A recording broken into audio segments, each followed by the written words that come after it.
Hello everyone, hope you all are doing well.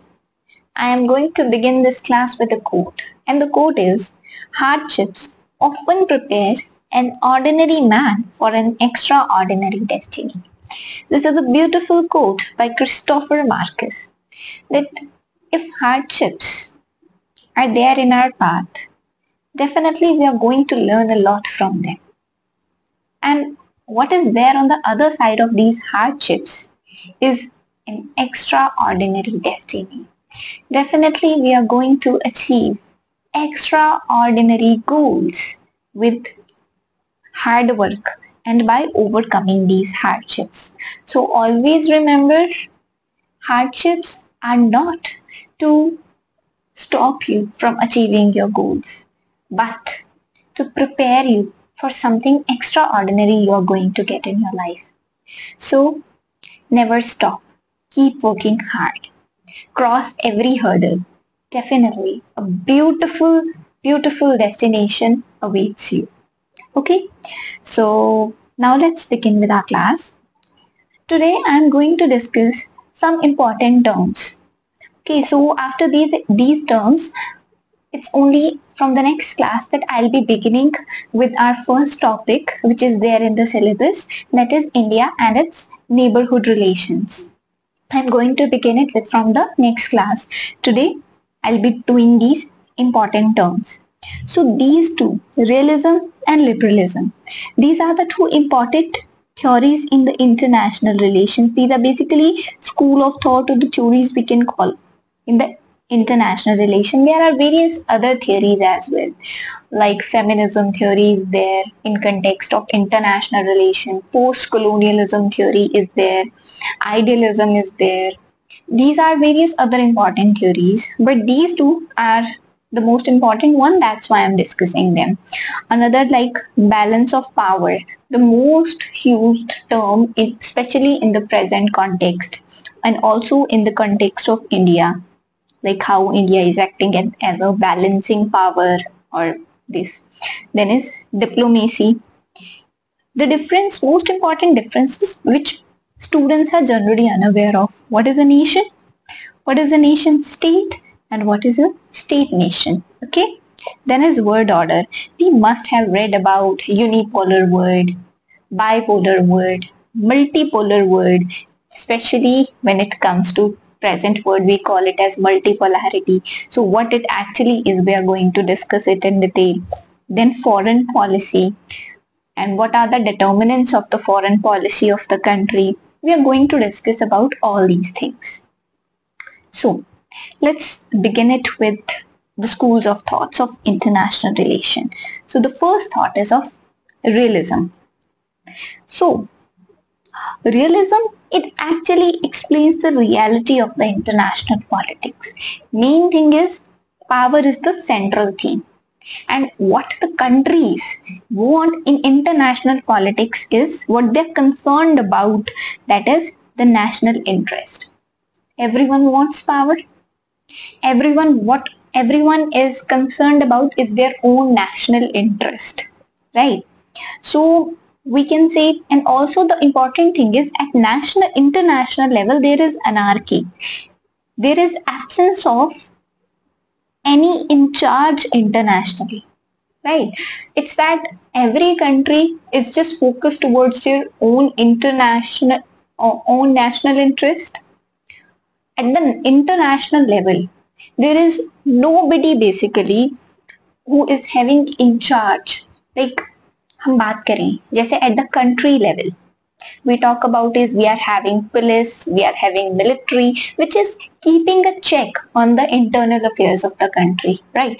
But when it comes to the international affairs, there is no such in charge at the international level. Every country is just focused upon their national interest, and what matters to every country is power.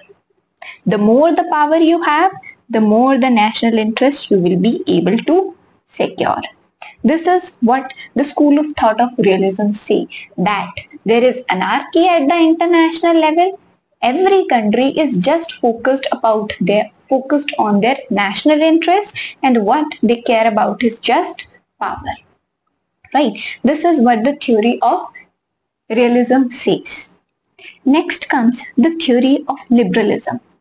What theory of liberalism says is, it's basically based on a moral agreement, that is ensuring the right of an individual person to life, liberty and property.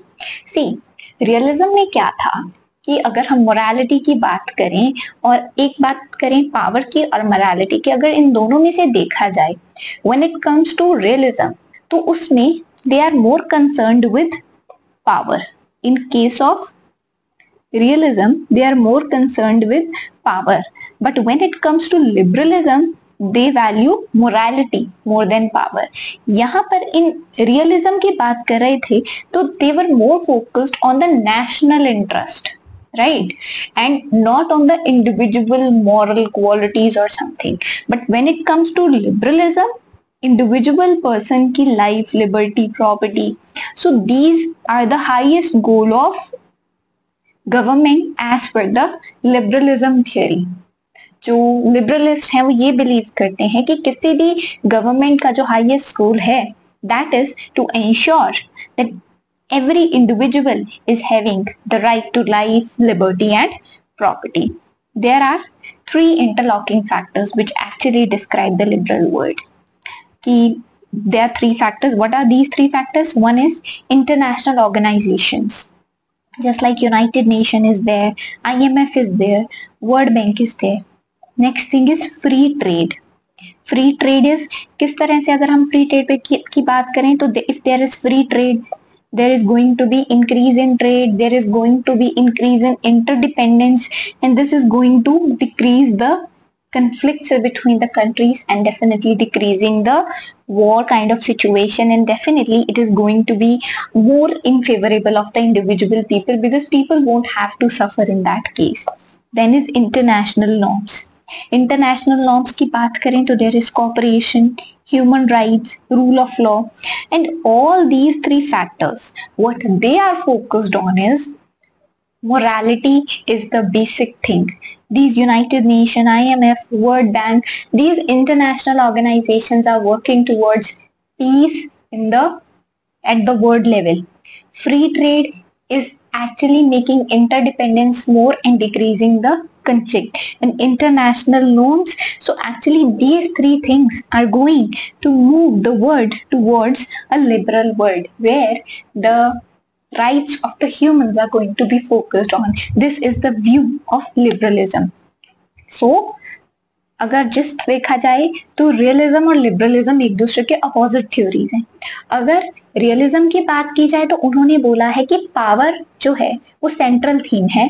अगर international politics की बात की जाए, every nation is focused on their national interest and not on the individual person या फिर morality वगैरह. Morality comes second and first what comes is the national interest. Basically national interest सर्वोपरि in case of realism thought, and when it comes to liberalism they are focusing more on the morality at the individual level, and power and other things comes secondary to it.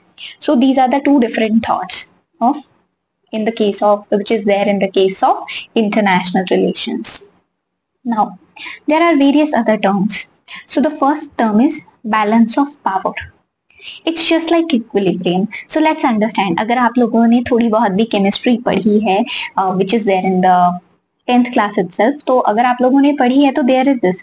Suppose करो एक chemical reaction है A plus B. They are the reactants A plus B, and this reaction is an equilibrium reaction to give P as product. अगर P की concentration ज़्यादा हो जाती है तो it's going to push the reaction in the backward direction, और अगर A plus B की अगर concentration ज़्यादा हो जाती है it's going to push the reaction in the forward direction, ताकि ये जो reaction है वो equilibrium पर maintain रहे, right? यही होता है in case of balance of power at the international relations. देखो, there is this power 1, there is this power 2. तो इंटरनेशनल सिस्टम इस कदर मेंटेन हो कि there is this equilibrium between them, ताकि एक पर्टिकुलर जो पावर है वो इतनी स्ट्रांग ना हो जाए, या इन दोनों में से कोई भी पावर है, सपोज करो पावर 1 की बात करें, पावर 1 इतनी स्ट्रांग ना हो जाए कि वो पावर 2 की एग्जिस्टेंस के लिए थ्रेट बन जाए, या पावर 2 इतनी स्ट्रांग ना हो जाए कि वो पावर 1 की एग्जिस्टेंस के लिए थ्रेट बन जाए। तो अगर पावर 1 अगर ज्यादा इंक्रीज करने लगेगी तो उसको उसका बैलेंस करेगी पावर 2, और अगर पावर 2 इंक्रीज करने लग गई तो वो इस कदर रिएक्शन को मतलब बैलेंस किया जाएगा, पावर 1 उस रिएक्शन को जिस तरह से कहते हैं बैलेंस करेगी। तो उसी तरह से इंटरनेशनल रिलेशंस में भी ये चीज होती है ताकि इक्विलिब्रियम जो है वो मेंटेन्ड रहे, right. So, taking its definition, not allowing one power or a combination of powers to grow so strong so as to threaten the security of the rest. मतलब पावर इतनी इंक्रीज ना हो जाए कि दूसरे के लिए वो थ्रेट बन जाए। वही अगर रीजनल लेवल पे देखा जाए तो कॉन्टिनेंटल पॉलिटिक्स की बात होती है। तो वो चीज इसी चीज को अगर कॉन्टिनेंटल लेवल पे देखा जाए, सपोज करो इंडिया एंड चाइना है, राइट। तो अगर हम एशियन कॉन्टिनेंट की बात करें तो अगर चाइना की पावर इंक्रीज होती है ना तो इंडिया ट्राई करेगा कि वो इस पावर को बैलेंस आउट करे। इंडिया एक तरह की बैलेंसिंग पावर का काम कर रही है कि अगर चाइना की पावर इंक्रीज कर रही है तो इंडिया इस कदर काम करती है कि चाइना की इंक्रीज इन पावर जो है वो बैलेंस आउट हो। अगर आप लोगों ने देखा हो कि हमने जब बात की थी साउथ चाइना सी की, तो it's there in the previous video कि किस तरह से India is trying to balance out China. जिस तरह से चाइना की जो है प्रेजेंस इंडियन ओशन में इंक्रीज कर रही है, तो उससे बैलेंस आउट करने के लिए इंडिया अपनी प्रेजेंस को इंक्रीज कर रहा है इन साउथ चाइना से, राइट। सो इस कदर India is acting as a balancing power in our Asian continent में India is acting as a balancing power. So we can give the example of continental politics for the balance of power, right? I hope it's clear now कि क्या है equilibrium है, ताकि एक power इतनी ना strong हो जाए ताकि दूसरों की एग्जिस्टेंस के लिए वो थ्रेट बन जाए। This is what balance of power is. Then comes the term diplomacy. Diplomacy क्या है? बातचीत, dialogue. We are going to solve the disputes through dialogue, right? Structured communication between two or more parties. ये government to government हो सकती है, non government to non government हो सकती है, पीपल टू पीपल हो सकती है। So it can be of any level. It promotes exchange that enhance trade, culture, wealth, knowledge. जिस तरह से अब कम्युनिकेशन होती है, it's definitely going to exchange the culture, trade, ideas exchange होते हैं through communication. So diplomacy is very important. Example हो सकता है एनएसए लेवल समिट्स हो सकते हैं, रायसीना डायलॉग्स होते हैं, they can be the example. तो देखी जाए तो दिस इज डिप्लोमेसी, राइट। कि इट्स जस्ट नॉर्मल अगर बात की जाए तो स्ट्रक्चर्ड कम्युनिकेशन है कंट्रीज के बीच में। वो गवर्नमेंट के लेवल पे हो सकती है, non government level like NGOs वगैरह हो जाते हैं उनके लेवल पर हो सकती है, फिर पीपल टू पीपल कॉन्टैक्ट के थ्रू भी डिप्लोमेसी हो सकती है, right. That's what diplomacy is. When it comes to world order, world order का मतलब है डिस्ट्रीब्यूशन ऑफ पावर इंटरनेशनली, कि पावर किस तरह से डिस्ट्रीब्यूटेड है। इसका एग्जांपल में मतलब इसके वेरियस टाइप्स हैं। यूनिपोलर में है कि वन सुपर पावर है, एक कंट्री है वो इतनी स्ट्रांग है कि बाकी सब कंट्रीज मिलकर भी उसके जितनी बेसिकली मिलिट्री पावर हो या फिर उसके जैसी इकोनॉमिक डेवलपमेंट हो वो सब नहीं कर पा रही हैं, बाकी सभी पावर्स मिलकर भी। There is just one super power. Example है इसका, जब कोल्ड वॉर एरा खत्म हुआ था उसके जस्ट बाद यूएस थी, वो एक तरह की सिंगल सुपर पावर बन गई थी। बहुत ही शॉर्ट स्पैन के लिए ये टाइम आया था, बट यस उस टाइम पर जो यूएस है वो एक सोल सुपर पावर बन गई थी। वो यूनिपोलर वर्ल्ड क्रिएट हो गया था उस time, but it was for a very short span of time. Bipolar, दो सुपर पावर्स हैं। Example cold war time period पे यूएस और यूएसएसआर थी, ये था बाइपोलर वर्ल्ड। मल्टीपोलर वर्ल्ड, जो जिसका एग्जाम्पल प्रेजेंट टाइम्स में दिया जा सकता है कि हम there is this multipolar world, कोई एक सुपर पावर नहीं है, कोई दो सुपर पावर नहीं है, बल्कि there are various various powers जो एक दूसरे को बैलेंस आउट कर रही हैं. 3 or more states which are engaged in the checks and balances at present times. So present times are the best example अगर multipolar world की बात करें, right? This is about world order कि world level पर power किस तरह से distributed है. That's what world order is, right. अब बात आती है, these are the very important terms. What is nation, nation state, state nation. ये क्या है?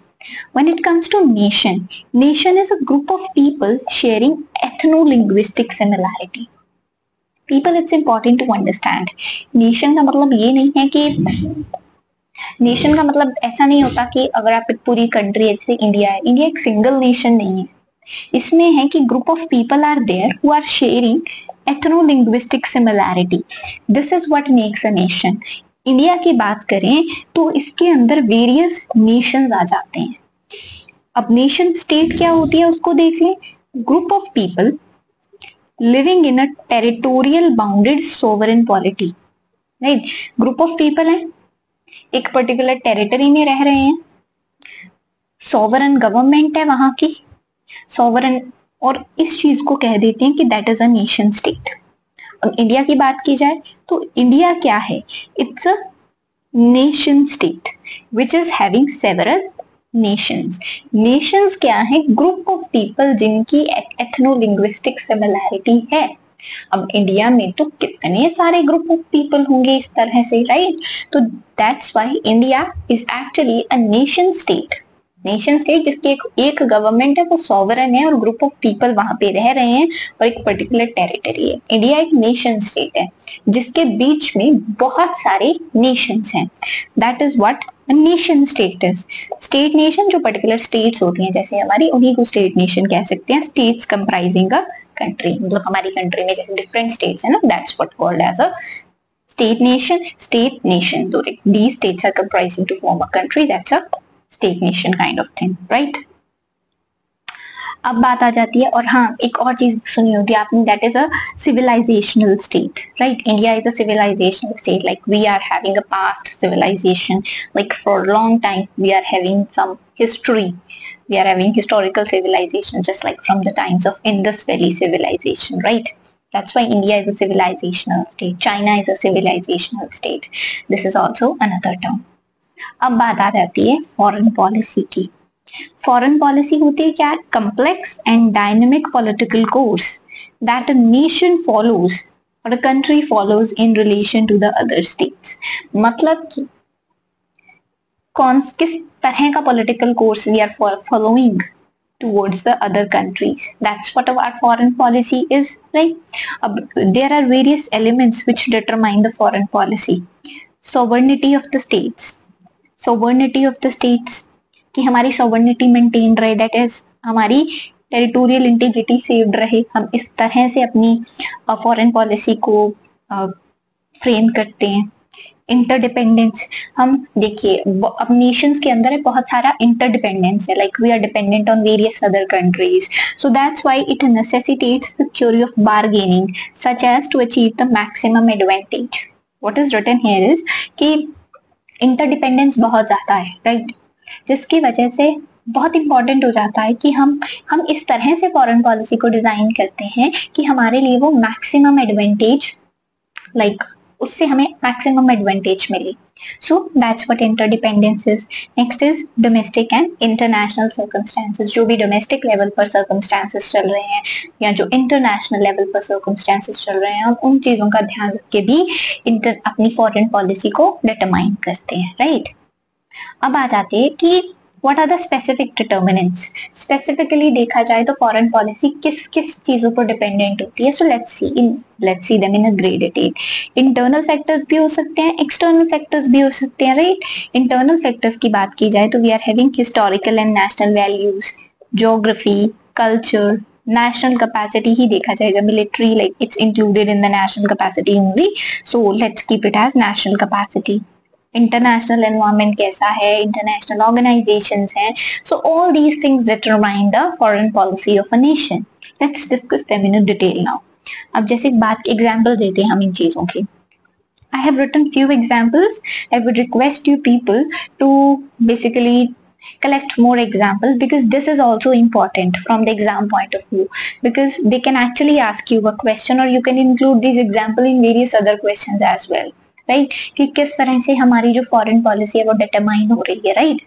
So we can include these examples in various other questions as our introduction or other. So I would request you people to collect these examples. I'll show you how to do that and you just have to collect more examples. So जैसे सबसे पहले आ जाता है historical, किस तरह से जो हमारी history है that is basically determining our foreign policy. Example है, after Sri Jawaharlal Nehru became the head of interim government on 7th of September 1946, what he said was, we are particularly interested in emancipation of colonial and dependent countries. We wanted those countries to be set free.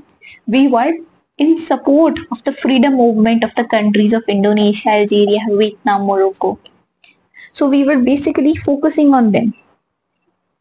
Why we were basically supporting the freedom movement of these countries? Because हमारी historical experiences थे, right? हम खुद जो हैं we were under the control of Britishers. That's why we have faced those atrocities, and so that's why we supported the freedom movement of these countries, right? India's policy of non-alignment, we were also not aligned. We must understand that India's policy of non-alignment is definitely because of our historical circumstances only, right? We didn't want to be aligned to one single nation. We wanted diversification actually, right? So that's why it's important for us to understand कि किस तरह से history determine करती है कि how our foreign policy is going to be. These are the examples. अब किस तरह से culture determine करता है? India is a civilization state. We are having civilizational values like non-violence, Vasudev Kutumbakam. We are following these policies even now. हमारी foreign policy जो है वो इन factors के ऊपर आज भी depend करती है, जैसे महात्मा गांधी non-violence, वासुदेव कुटुंबकम, हमारी foreign policy आज भी इन चीजों पे determine करती है. We are more focused towards world peace. This is also there in our article 51. So these things are basically from our civilizational values only. this तरह से culture हमारी foreign policy को determine कर रहा है. Next is Buddhism as a religion has played a great role in our foreign policy. जैसे कि south east Asian Nations की तरफ जो हमारी फॉरेन पॉलिसी है उसमें like Buddhism has played a very important role. India की जो पंचशील पॉलिसी है, mutual respect, non aggression, non interference in the internal affairs, equality and mutual benefit, peaceful coexistence. So this is also because of our cultural civilizational values only, right? So this is all about culture. किस तरह से हमारा culture जो है वो determine करता है foreign policy को. Next come geography. Geography is also very important factor. अगर हम ज्योग्राफी की बात करें तो we will talk about size, location, natural resources, population size. These are actually very important for determining the foreign policy of the nation. अब ये geography इतनी इंपॉर्टेंट हो गई है कि एक पर्टिकुलर टर्म भी अराइज हो गई है, that is geopolitics, because of the importance of geography in the political affairs, right? अब देखिए इंडिया की जो लोकेशन है that is on the head of the Indian ocean, जिसकी वजह से it is a very important country on the international aspect. और India की जो पॉलिसी है of net security provider in the region, वो भी बिकॉज ऑफ दिस फैक्ट है कि India's location is on the head of the Indian ocean. That's why India की ये जो पॉलिसी है, सागर स्कीम है इंडिया की for providing for being the net security provider in the region, that's because of India's location. अब India की location है at the centre of Asian arc, that's why it is acting as a gateway to south east Asia, central Asia, western Asia. ये चीज बहुत ही ज्यादा important हो जाती है for various other countries as well. बात की जाए कोल्ड वॉर एरा की, there were two powers, one was US, other was USSR. India देखा जाए तो इंडिया की जो आइडियोलॉजी थी वो तो लिबरल वर्ल्ड के साथ एसोसिएटेड थी, वो तो यूएस के साथ मैच करती थी. लेकिन यूएसएसआर की बात करें तो इसकी जो थी वो there was proximity to Russia. So that's why because of this factor India followed the policy of non-alignment. अब अगर नेक्स्ट थिंग बात की जाए तो that is Russia Ukraine war. India ने क्या लिया है इस फैक्टर पर? Neutral stance. रीजन, अब China is our neighbouring country. We want to balance the increasing power of China. And बात की जाए तो अगर Russia is helping in the continental balancing of China.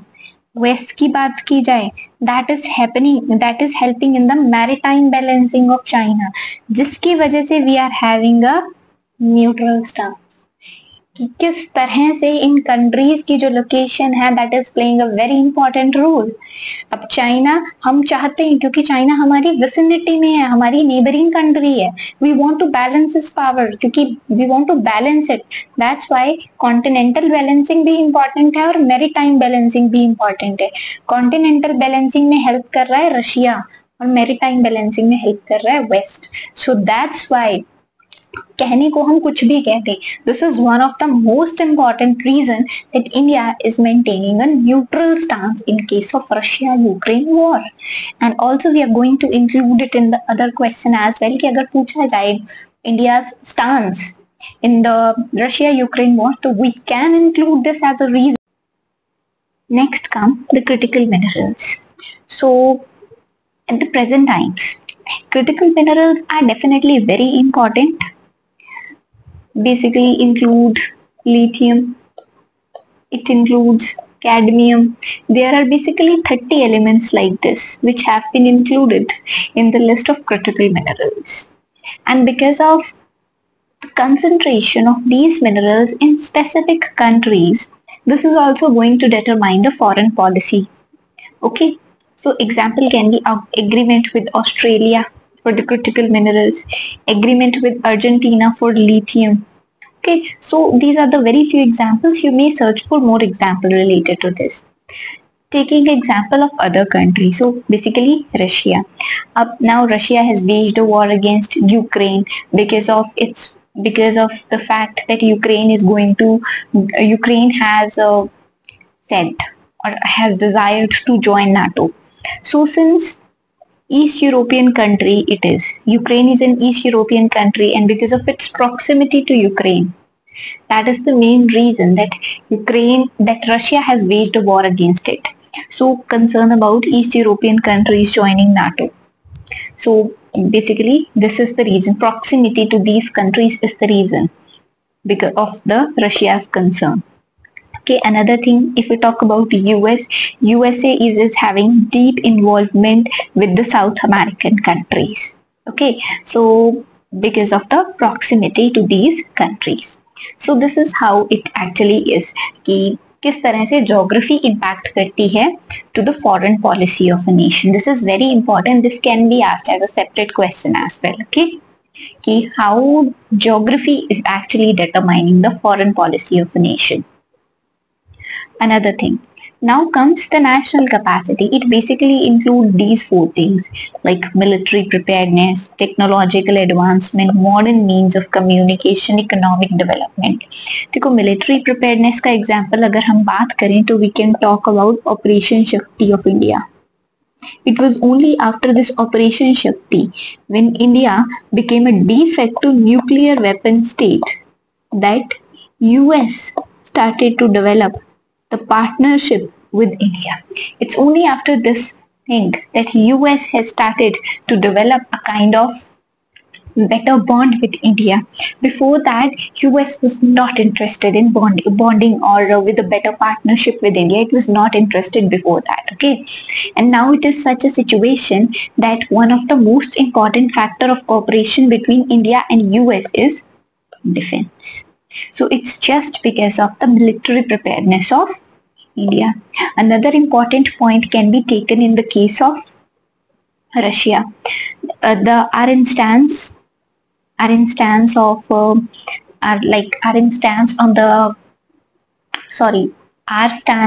the Russia-Ukraine war. It's basically a neutral stand reason is because of the high military dependence of India on Russia. It's basically 40% of India's military imports, and approximately 83% of the equipments are basically dependent on Russia. So because of this important reason also, that India doesn't want to India actually doesn't want to basically spoil any kind of relationship with Russia. This is also one of the reasons of India's neutral stand in case of Russia-Ukraine war. Another reason can be technological advancement.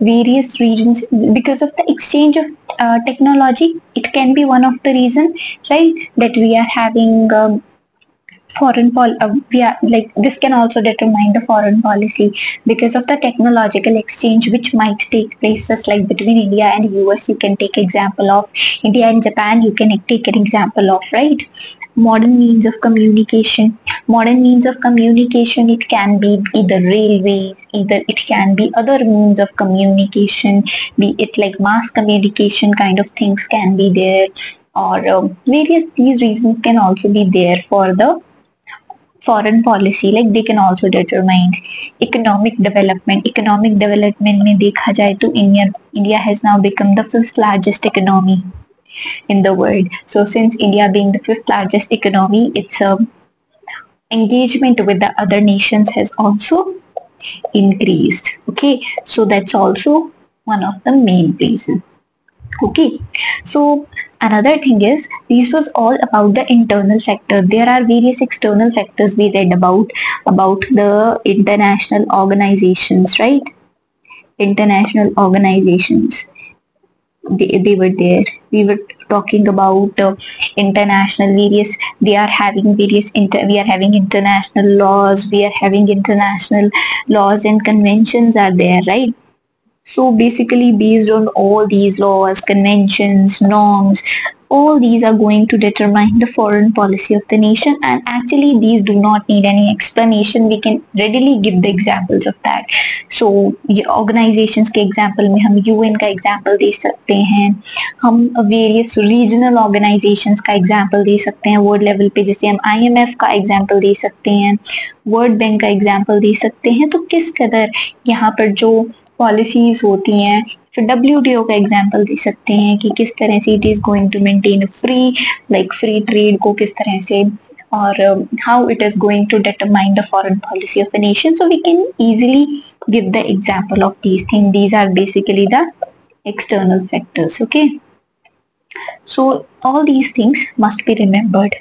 So we have discussed about various things today, various important terms we have discussed about two main schools of thought related to international relation, realism, liberalism. We have also then we discussed about then important terms related like balance of power, diplomacy, word order. In word order, we have discussed about unipolar, bipolar, multipolar word order. And then we have discussed about like important terms of nation, nation state, state nation, and then the foreign policy and its specific determinants. I hope everything is clear. If you are having any doubt, you can ask in the comment section. And this is all about today. From the next class onwards, we will be discussing about specifically the topics of the syllabus. We will begin with India-Pakistan relation from the next class. See you soon then. Bye-bye.